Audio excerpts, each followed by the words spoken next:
끝없이 쏟아지는 포토스팟. 휴대폰 한 대로 감당할 수 있겠니?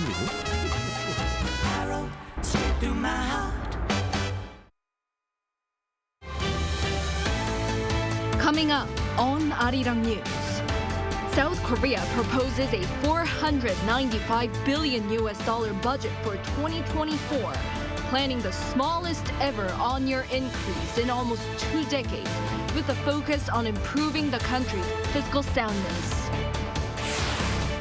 Regardless of fiscal restraint, South Korea is allocating an all-time high budget for official development assistance next year.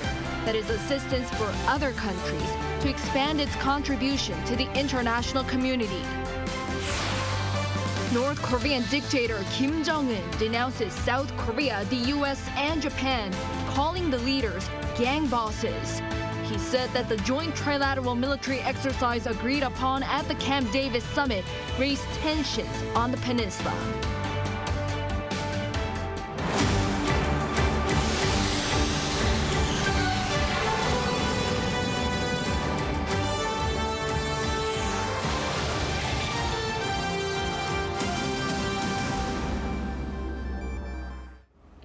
Good evening. It's 9 p.m. here in Seoul. Thank you for joining us on Arirang News.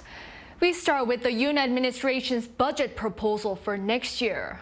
South Korea plans for a smallest ever on-year rise in the budget in almost 2 decades. As it continues to tighten its belt, it focuses on improving fiscal soundness, but also plans to strengthen the country's welfare system. Our business correspondent Shin Ha-young starts us off. The government's budget proposal for 2024 was revealed following a cabinet meeting on Tuesday. For this year's budget, the Yoon administration focused on building a solid foundation for fiscal soundness. While continuing with this theme for next year's budget as well, it has also focused on improving the country's financial structure. 우리 정부는 경제 체질을 시장 중심 민간 주도로 바꿔 민간이 더 활발하게 투자하고 지출하고 일자리를 만들어내는데 역점을 둘 것입니다. 이를 위해 민간 투자를 저해하는 킬러 규제를 과감하게 철폐하고 민간의 자금이 흘러갈 수 있도록 금융 시스템을 정비할 것입니다. In order to do so, South Korea will continue to tighten its belt. The government proposed a budget for next year of 656.9 trillion Korean won, or around $495 billion at the current rate. It's an increase of 2.8% from this year's budget, the smallest on-year increase since top-down budgeting was first introduced in 2005. Also, the government has gone through major spending reforms in order to secure an extra $17 billion of funds for use in the budget. The centerpiece of the bill is some $14.6 billion allocated to bolster the welfare system for the socially vulnerable. This includes increasing the maximum basic living allowance for low-income families to approximately $1,400 per month. That's $160 more compared to this year and more than the total increase implemented by the previous administration. As a response to the aging society issue, the government has increased the number of jobs for seniors to 1 million, which is approximately 10% of the elderly population and marks a record high increase of 147,000. It has also increased senior employment allowances by 7%. Those allowances have been frozen since 2018. Tackling the country's low birth rate, parents with newborns will be eligible for up to 1 million won, or around $750 per month, in parental allowance beginning next year. Also, to achieve a balance between work and childcare, the period of paid childcare leave will be extended for the first time since 1995 from 12 months to 18 months. Next year's budget has also been designed to manage the increase in government debt by reducing expenditure growth. Despite a decline in tax revenue, we mitigated the deterioration of the fiscal balance for the upcoming year by curbing the growth rate of total expenditure. We have also managed to control the increase in national debt, keeping it at its lowest level since 2019 at 61.8 trillion won, as part of efforts to establish a solid foundation for fiscal soundness. With next year's budget, South Korea's budget deficit to GDP ratio is forecast to be at 1.9%, worsening by 1.3 percentage points from this year. The total national debt to GDP ratio is expected to be 51% next year, up 0.6 percentage points from this year. The government will submit the final bill to the National Assembly on September 1st, and the legal deadline for the National Assembly to pass the budget is December 2nd. 신하영, 아리랑 뉴스. Regardless of fiscal restraint, South Korea is allocating an all-time high budget for official development assistance next year, that is, assistance for other countries to expand its contribution to the international community. The amount set aside towards reconstruction efforts in Ukraine is to increase more than fivefold. For more, here's our Peunji. South Korea has tentatively allocated its largest ever budget for official development assistance, or government aid designed to promote the economic development and welfare of other countries. Stressing the country's growing role in the global community, President Yoon said Tuesday that the government plans to raise the ODA budget next year to 6.5 trillion Korean won, or roughly $4.9 billion. 글로벌 중추국가로서 국제사회에 대한 책임 있는 역할과 기여도 확대해야 합니다. 우크라이나 재건 지원 ODA 예산을 5배 이상 확대하고 디지털 분야 ODA를 대폭 늘리겠습니다. Of the total ODA budget, nearly $400 million will be used to support Ukraine, which is 8 times higher than last year. It will spend $196 million to provide medical supplies, humanitarian aid, and around $98 million for reconstruction projects. And another $98 million will be given to help Ukraine through international agencies. As for next year's defense budget, the country has announced a plan to increase it by 4.5%, focusing on strengthening its capabilities to counter North Korea's nuclear missile threats. The Defense Ministry said Tuesday that it'll submit a budget proposal of about $45 billion to the National Assembly on Friday for approval. It seeks to spend around $13.5 billion to bolster defense capabilities, 5.2% higher compared to the year before. This includes building a combined combat system using both manned and unmanned assets, as well as developing the country's so-called three-axis defense system, a scheme to counter North Korea's nuclear missile threats. The first axis is to preemptively strike North Korea's nuclear missile sites when there are signs of an imminent attack targeting South Korea. If that fails, it moves on to the second axis, intercepting launched missiles using a multi-layered missile defense system. And finally, the third axis, mass retaliation against North Korea following an attack on the south. The ministry also set aside $31 billion to run its military forces, an increase of 5.8% on year. Meanwhile, the government decided to cut next year's budget for the Unification Ministry by more than 20%. 배은지, 아리랑 뉴스. At the United Nations, member states including South Korea, the US, and Japan have denounced North Korea's recent attempt to put spy satellite into orbit as it violated UN Security Council resolutions. Our Lee Seung-jae reports. During a meeting of the United Nations Open-Ended Working Group for Space Security held at the UN office in Geneva on Monday, a number of countries, including South Korea, the US, and Japan, condemned North Korea's recent attempt at launching a military reconnaissance satellite. Speaking at the meeting, Park Eun-jin, South Korea's Director of Disarmament and Non-Proliferation at the Ministry of Foreign Affairs, said that attempts made by the North to send a military spy satellite using ballistic missile technology are illegal, stressing that Pyongyang is getting closer to achieving its goal of advancing the necessary technology.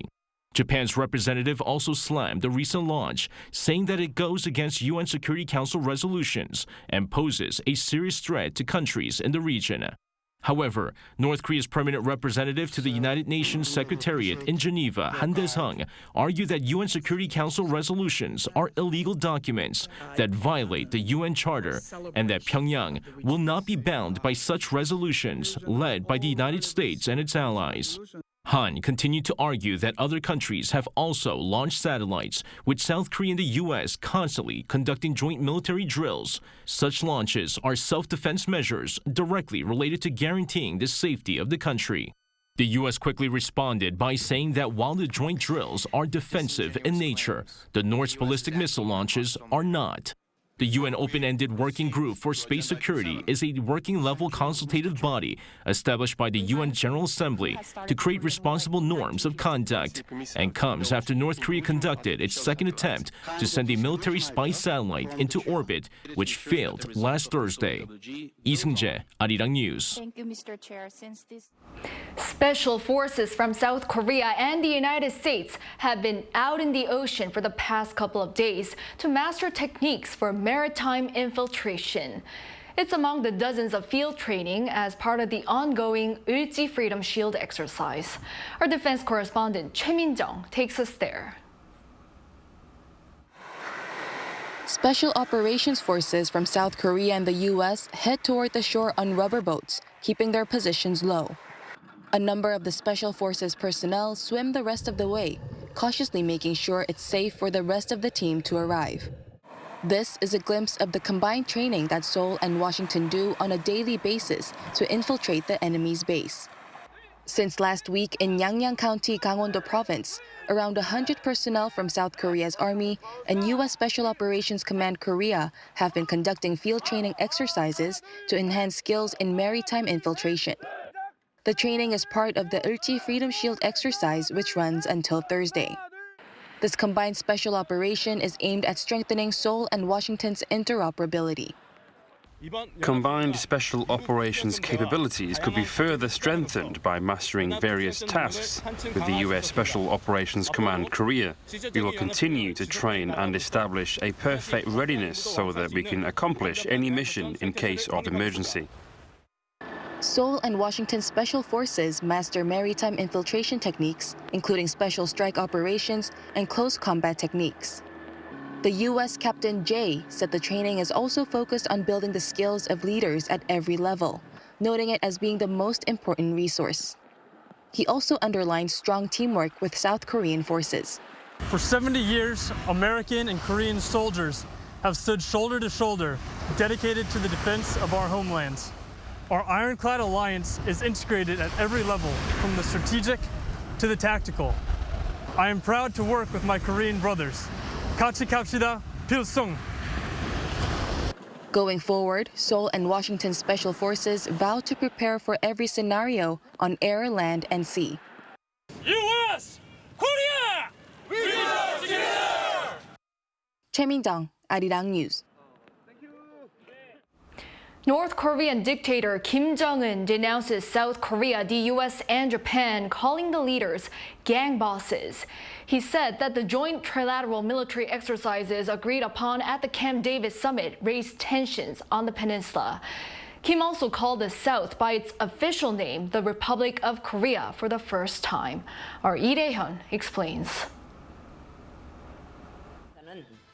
North Korean leader Kim Jong-un criticized the leaders of South Korea, the U.S., and Japan for their plans for trilateral joint military drills. According to the regime state-run media on Tuesday, Kim Jong-un marked the Day of Navy by inspecting the naval headquarters near Pyongyang with his daughter. Now, this was the first time that Kim Jong-un has visited the naval headquarters for the Day of Navy since he took power in 2012. In a ceremonial speech there, Kim mentioned the Camp David Trilateral Summit, where Seoul, Washington, and Tokyo pledged to regularize joint military exercises. He also called the Korean Peninsula the, quote, most dangerous zone for nuclear war, citing Washington's deployment of strategic assets in the South. During the speech, Kim referred to South Korea by using the country's full name, the Republic of Korea, for the first time. Kim Yo-jong, the sister of Kim Jong-un, used the full name earlier last month. One expert says this shows the North's stronger stance towards South Korea. This shows how the North will now consider the South as external relations, not as one people. No flexibility will be applied in Seoul-Pyongyang relations anymore, which is a hard line on Seoul. One official from South Korea's unification ministry assessed this as Pyongyang expressing its sense of crisis amid strengthened security ties between Seoul, Washington, and Tokyo. The official also said that the North must know that its missile provocations are the cause of the stronger ties, adding that Pyongyang should focus on its public welfare instead of preparing for war. In fact, in international waters south of the Korean Peninsula on Tuesday, South Korea, the U.S., and Japan staged a trilateral missile defense exercise. The Navy said that the exercise focused on mastering the response procedures, which is to detect and track a computer-simulated target and share related information. An inspection of sharing missile warning data in real time between the three nations was also conducted. Lee Dae-hyun, Arirang News. President Yoon has told the chairman of the Executive Affairs Authority of Abu Dhabi, Khaldun Khalifa Al Mubarak, that South Korea-UAE ties have grown significantly over the past year. The two met over a luncheon at the Yongsan presidential office on Tuesday, as Chairman Al Mubarak is currently visiting Korea, although the exact reason for his visit has not been disclosed. Yoon also conveyed hopes for further advanced bilateral relations based on the outcomes of his state visit to UAE in January. Chairman Al Mubarak expressed his desire to deepen the two countries' quote, special strategic partnership, especially in nuclear power, energy, defense, and investment.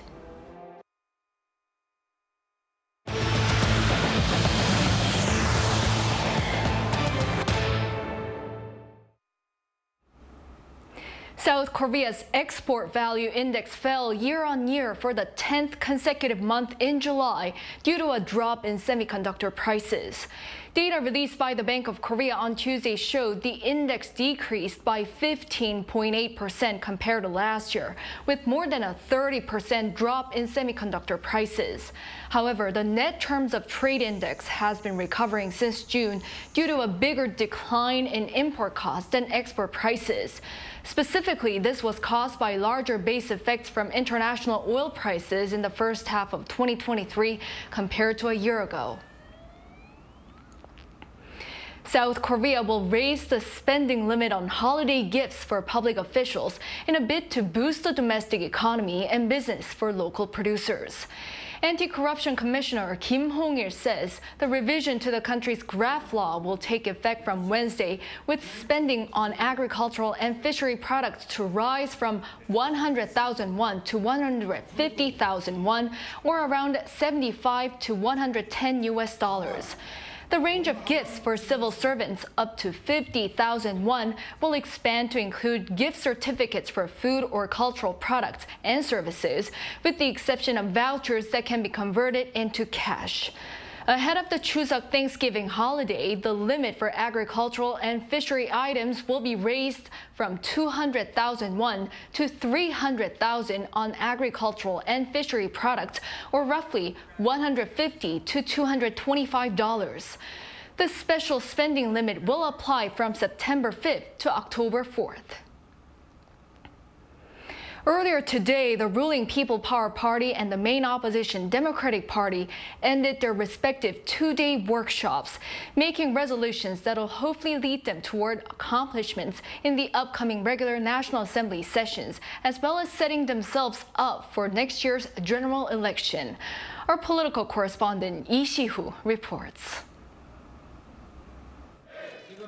Rival lawmakers of the ruling People Power Party and the main opposition Democratic Party each adopted and publicized new sets of resolutions on Tuesday at the closing of their respective two-day workshops. The PPP representatives who met in the city of Incheon vowed to take three specific actions.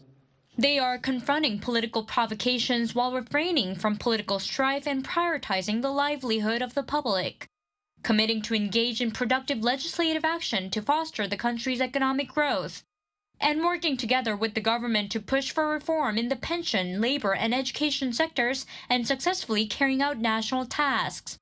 PPP leader Kim Ki-yeon urged his members to move forward with strong determination, saying that the party was at the starting line of a journey toward victory.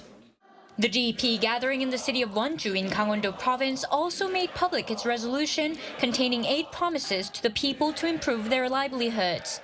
They included the DP's determination to keep on protesting against the Fukushima wastewater release, protect the general public against violent crimes, and demand thorough investigations of the Jamboree fiasco and the Osong underwater tunnel disaster, as well as to improve the economy. The DP leader Lee Jae-myung said it was necessary to come up with measures for the recovery of people's livelihood while demanding thorough investigations of the Jamboree and tunnel disaster.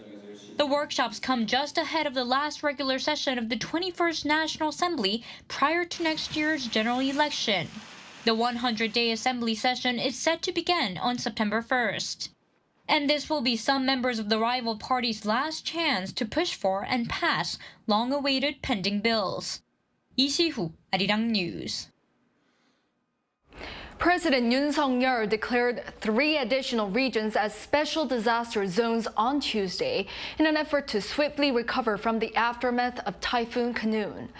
Goseong-gun County of Gangwon-do Province, part of Gyeongju City, and Chilgok-gun County in Gyeongsangbuk-do Province are now eligible for the government's financial support for recovery work, as well as relief funds for victims and other benefits.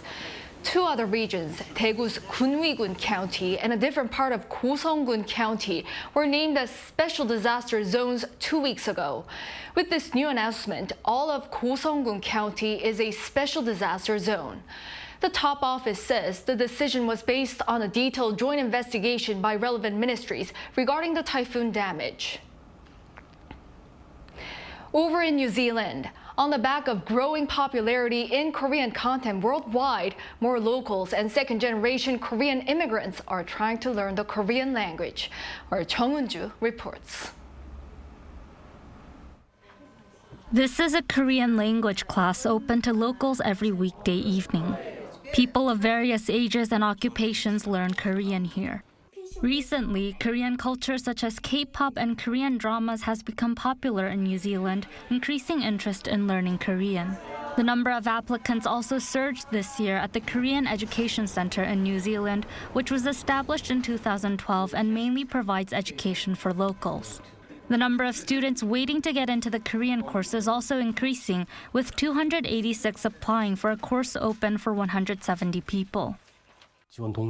Most of what motivates the students is their interest in K-dramas or K-pop. This expands to thinking, I like Korean culture, I want to know more about it.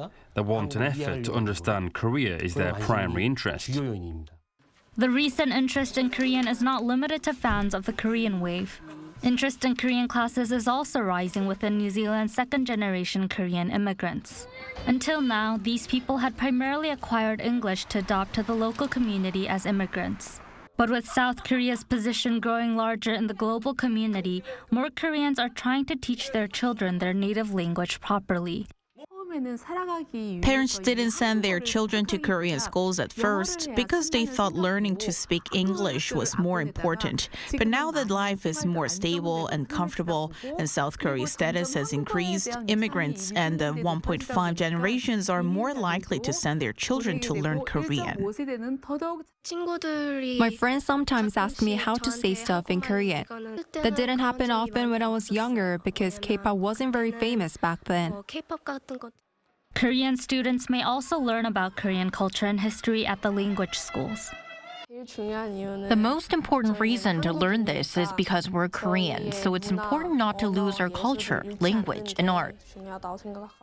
As demand for learning Korean is increasing, New Zealand's Korean society is making efforts to expand support for those who want to learn about Korea's history and culture, as well as the Korean language. Jong-un, Arirang News.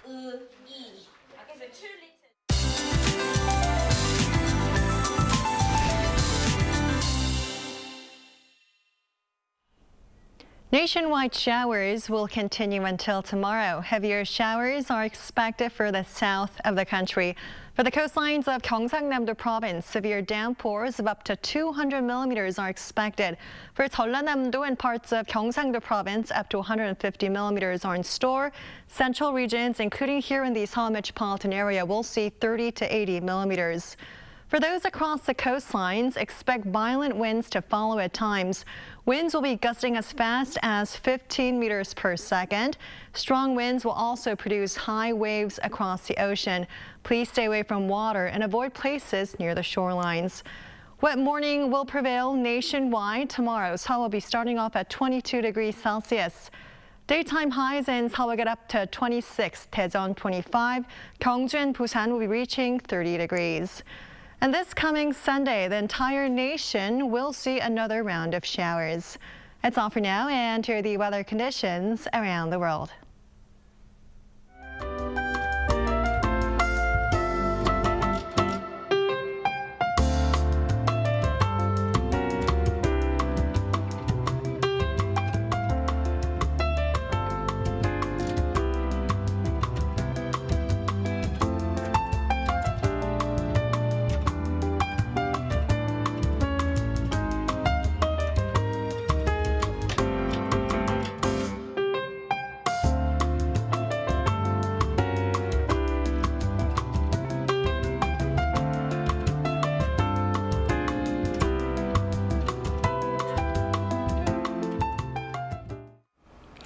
Now that is all for this Tuesday night newscast. Thank you for watching.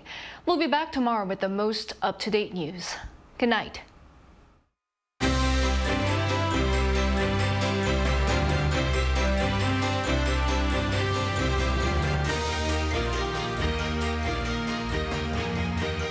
I'm live.